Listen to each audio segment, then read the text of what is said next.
Sveiki, gyvi. Mano vardas Mindaugas, esu vienas iš Tracy įkūrėjų. Šiame trumpame demo įraše norėčiau pristatyti jums labai glaustai pagrindinius administravimo ir platformos valdymo niuansus. Taigi, jeigu jūs esate vartotojas, kuriam yra suteiktos administravimo teisės, tokių vartotojų organizacija gali turėti daugybę. Pas tuos vartotojus prisijungus matysit, kad atsiranda papildomas meniu juostos mygtukas administravimo. Jį paspaudus atsiskleidžia visos atskiros dalys, kuriuose galima kažkokius tai nustatymus redaguoti, ar kurti turinį, ar jį administruoti, pridėti vartotojus, ištrinti, grupuoti juos ir matyti įvairiausią statistiką.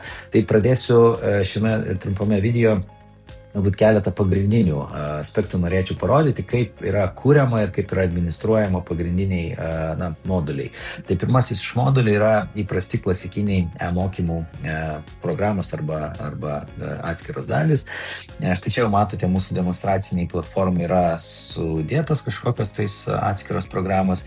Dabar tiesiog pakomentuosiu bendrai, kuriant naują mokymų programą, ką yra svarbu žinoti ir kaip tai atrodo. Taigi, kuriant naują mokymą, spaudžiam naujas mokymas ir viršutinė dalis yra skirta suvesti visą informaciją, kaip pagrindinius nustatymus, prieigas, pavadinimus, apibūdinimus apie pačią programą. Tai čia šita viršutinė dalis, apatinė dalis, kuri prasideda nuo žodžių scenarijus, čia yra kuriamas pats konkretus turinys.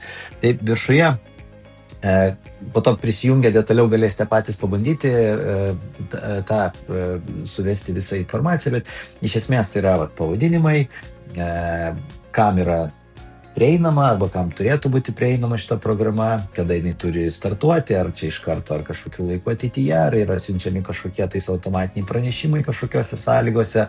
Tai aš dabar galbūt taip detaliai neužgaišinsiu jūsų čia bandydamas suvesti kažkokią tekstinę informaciją, tiesiog glaustai parodau, kad viršutinė dalis yra programos nustatymo valdymas, o štai čia žemiau jau yra kuriamas mokymų scenarijus. Taigi, mokymų scenarijų konstruoti remiamės tokia logika, kad yra atskiros kažkokios dalys, kurios gali būti apjungtos į kažkokias grupės. Tai štai tos grupės mes vadiname puslapiais ir viskas vyksta drag and drop principu. Štai dabar nuo tuščio popieriaus lapo keliam puslapį. Tas puslapis įsideda, mes čia galime parašyti pavadinimą ir pasirinkti, ar tas sugrupavimas jisai tiesiog veiks kaip skirtukas. Skirtukas reiškia, kad pats šitas puslapis jisai savyje turinio jokio neturės. Žmogus, kai atsidurs šitoj mokymosi kelionės dalyje, jisai iš karto bus perkeltas į tą pirmą modulį, kurį čia pat mes įdėsime tame puslapyje. Bet gali būti, kad kai kuriais kartais norite sukurti kažkokį tai turinį tam puslapį. Pavyzdžiui, ten yra kažkoks tai mokymosi dalis, kurioje jūs ten įdėsit, pavyzdžiui, pridedami bloką, galbūt kažkokią tekstinę, vaizdinę ar video informaciją, kaip supažindinimą, ko šitoje dalyje žmonėm tikėtis, ir tuomet jie spausdami mygtuką toliau perės jau tą pirmąją dalį, kurioje bus ten kažkokia galbūt video pamoka, galbūt kažkoks tekstas ar testas ar bet kokia kita informacija. Tai aš čia kol kas dabar to nedarysiu, tiesiog pademonstruoju, kad kuriant informaciją galime rinktis iš tokios bibliotekos, kokiais būdais norime formatais atvaizduoti informaciją ir ją po to užpildyti tiek vizualiai, tiek ir tekstiniu turiniu. Taip pasirinkau dabar, kad būtų, pavyzdžiui, tik tai skirtukas. Ir tuomet dedame kažkokią tais konkrečią dalį, kaip modulį. Žalia spalva reiškia, kad tai yra informacijos perdavimo modulis, tai reiškia, kad mes ten dėsime turinį, kažkokį paveikslėlį, video failą ar bet kokią kitą informaciją, kurią norime įdėti, pavyzdžiui, PDF dokumentus peržiūrėti, ar skaidrės peržiūrėti, ar kažkokiu kitų būdu atvaizduoti tą informaciją, galbūt ir gyvą renginį įdėti, tiksliau informaciją apie tą gyvą renginį. Geltoniai moduliai reiškia, kad tai yra kažkas tokio, ką prašoma darbuotojo padaryti. Tai yra tokia interaktyvi veikla. Tai gali būti kažkokia tekstinė užduotis, apklausa, testas ar žinių pasitikrinimo testas, gal net ir egzaminas, kuriame mes nustatysime, kad yra kažkokia kartelė, kurią turi būtinai išlaikyti ir tik tai tada galime pereiti į kitą dalį. Pagrindinis žinių arba informacijos perdavimo modulis bus medijos failai. Yra pasirenkame, pavyzdžiui, pirmas įrašas. ir tiesiog pridedam kažkokį tais turinį. Ar tai būtų nuotrauka, ar tai būtų video failas. Video failą galime pridėti keliais skirtingais būdais. Matot, gali būti YouTube nuoroda, Vimeo nuoroda, ar kažkoks failas tiesiog įkeltas į serverį. Gali būti skaidrių skaityklė įdėta, ar kažkokį failą norime įdėti atsisiųsti, galbūt audio failą norime kelti, ar tiesiog kažkokią tekstinę informaciją. Taigi, tokiu būdu atsiranda galimybė konstruoti tą visą mokymų scenarijaus eigą, grupuojant per puslapius ir įdedat atskiras dalis į kiekvieną puslapį. Ir visiškai neribotai, kiek tų puslapių, kiek dalių bus.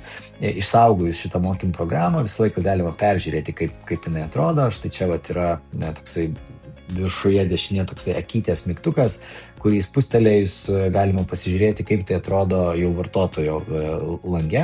Tai čia, kadangi informacijos nesuvesta, taip nieko nėra, bet jeigu įdėtumėm failus arba ten kažkokius kitus tekstinius blokus, tai čia galėtume iškart pamatyti, kaip vartotojas prisijungęs matys galutinis jau tą visą informaciją. Tai štai čia taip atrodo mokymų kūrimo dalis. Dabar, jeigu grįžtų atgal į tą administravimą, lygiai taip pat galime kurti ir mikromokymus.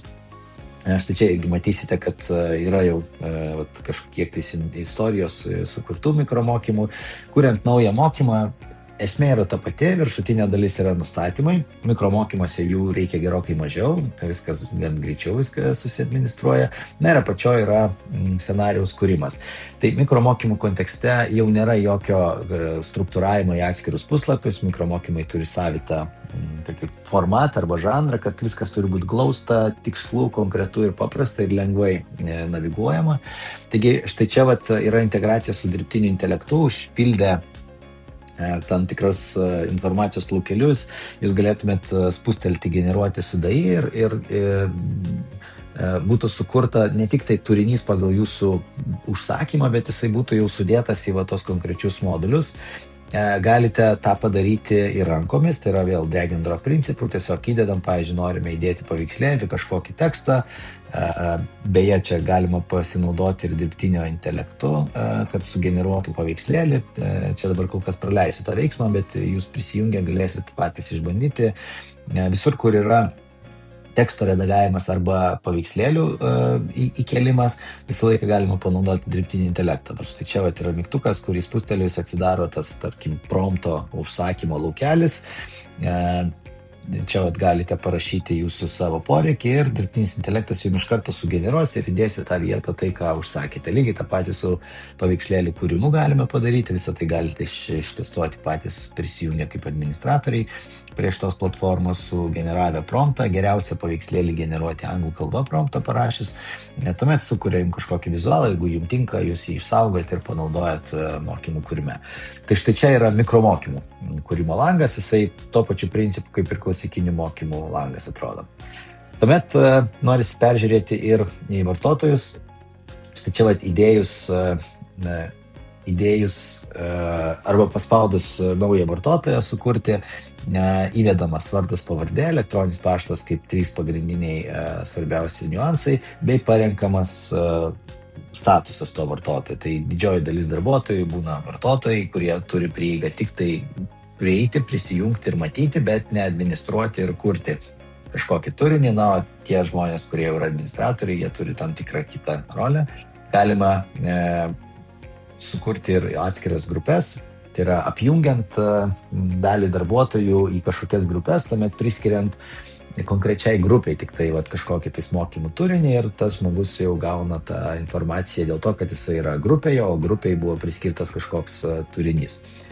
Ką dar svarbu paminėti, kad kiekvienoje mokymų programoje, pavyzdžiui, čia darysiu pavyzdį, mes atsidarę čia anglų kalba yra Tracy platformos naudojama instrukcijų programa. Čia matote statistiką, yra 3 žmonės, kurie pradėjo ir kažkas pabaigė, kažkas nepabaigė šitos programos. Mes galime pasižiūrėti tiek visą progresą, tai yra visų darbuotojų arba vartotojų, kurie tą programą pradėjo, jų progresą. Jeigu buvo kažkokie tais anketiniai duomenys kaip testai, užduotis ar kažkas, čia matytume visus rezultatus. Čia galėtume vienoje vietoje peržiūrėti, kokie pranešimai yra nustatyti, išsiųsti vartotojams tam tikrose aplinkybėse, sąlygose šitoje konkrečioje programoje. Ir Jeigu aš nueičiau į paties vėl programos dalį, matot, vėl ta pati informacija, viršutinė dalis yra pagrindiniai nustatymai, apačioje yra scenarijus sukurtas, o čia vat yra skirtingos atskiros dalis, kaip puslapiai sugrupuoti. Ir dabar noriu tiesiog parodyti vieną iš pagrindinių dar svarbių momentų, kad kiekvienas modulis, tai yra kiekviena ta atskira dalis, jinai turi savyje dar galimybę nustatymams. Tai vat atidarius, atėjus į kažkurią atskirą dalį, vat visur yra tas aktyvus mygtukas nustatymai. Tai pavyzdžiui, vat šitoj daly, paspaudus nustatymus atsidaro papildoma galimybė parinkti kažkokius atskirus niuansus, kada šita dalis turi būti aktyvi, ar jinai iš karto yra prieinama darbuotojui, ar, pavyzdžiui, nustatytų laiku. Ir tuomet, ką reiškia, ar tai būtina praeiti šitą dalį, ar jinai yra pasirinktina, vat štai mygtukas, ir ką reiškia pats tos dalies pabaigimas. Yra kelios sąlygos, tai pavyzdžiui, pabaigta užskaitoma tada, kada žmogus paspaudžia mygtuką toliau, arba kai pamatė, tiesiog atėjo į tą dalį ir jau skaitom, kad jisai ją peržiūrėjo, arba kai pabuvo tam tikrą kiekį laiko toje dalyje. Tai vat galim pasirinkti šitą sąlygą ir nustatyti, kiek laiko sekundėmis turėtų vartotojas išbūt, kad jam būtų šita dalis užskaityta.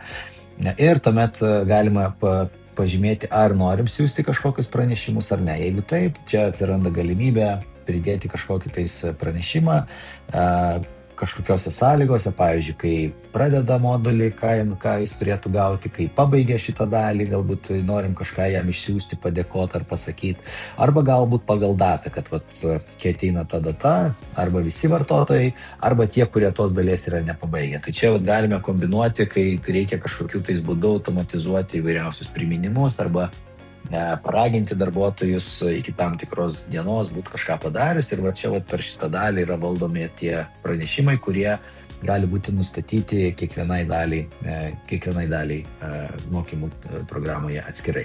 Štai čia yra tokie turbūt pagrindiniai niuansai, ką verta žinoti apie sistemos naudojimą. Dar po to nepaminėjau, kad vartotojus galima importuoti, tai yra ne tik tais kiekvieną atskirai kurti, bet įdėti visą sąrašą, ten nuo kelių iki keliolikos ar net kelių šimtų ar ir daugiau vartotojų. Vienu kartu jas galima tiesiog labai lengvai importuoti, sudėti ir jie atsiranda prie vartotojų sąrašo. Taipogi svarbus veiksmas yra statistikos langas, kuriame mes galime žiūrėti, kaip kinta vartotojų kiekis, kaip kinta mokymų programų kiekis ir panašiai. Tai čia yra bendroji tokia informacija. Na, o jeigu ateinam į konkrečią, kaip sakiau, kažkokią tais programą, pavyzdžiui, va šitą ar ne, mes galime labai konkrečiai pasižiūrėti, kurie vartotojai kokį progresą turi, ir jeigu užeinam į konkretų vartotoją, mes galime pamatyti konkrečias vietas, kuriuose jisai jau buvo ar nebuvo, taip detaliai pasižiūrėti tą statistiką. Tai čia turbūt yra pagrindiniai tokie niuansai, kurie yra svarbus arba patys svarbiausi programos administravime. Aišku, neišvengiamai, žinot, yra tokių dar ir niuansų, kuriuos galbūt jau verta kitame žingsnyje pasitikrinti. Tai norėjosi čia dabar tiesiog trumpai jums pristatyti ir kažkaip parodyti tą ir dvasią visos platformos ir tą visą estetinį valdymo niuansą. Be jokios abejonės kviečiame toliau savo prisijungimais prisijungti prie administravimo, turint tą administravimo prieigą ir pabandyti savo rankom tos pačius veiksmus ar visus kitus veiksmus atlikti, pasitikrinti, kaip tai veikia, kaip tai matosi galutiniam vartotojui. Ir jeigu tik tai kils klausimų, tai mielai kreipkitės, mes pakomentuosim, pasidalinsim gerosiom praktikom, kaip galima greitai, patogiai kurti, matyti, administruoti arba padaryti tai ko jums reikia, kalbant apie jūsų ugdymo poreikius arba ten kažkokius kitus galbūt organizacijos mokymo arba skaitmeninio turinio valdymo poreikius. Tai mielai tą pakonsultuosim ir padarysim. Kol kas ačiū ir iki kitų kartų.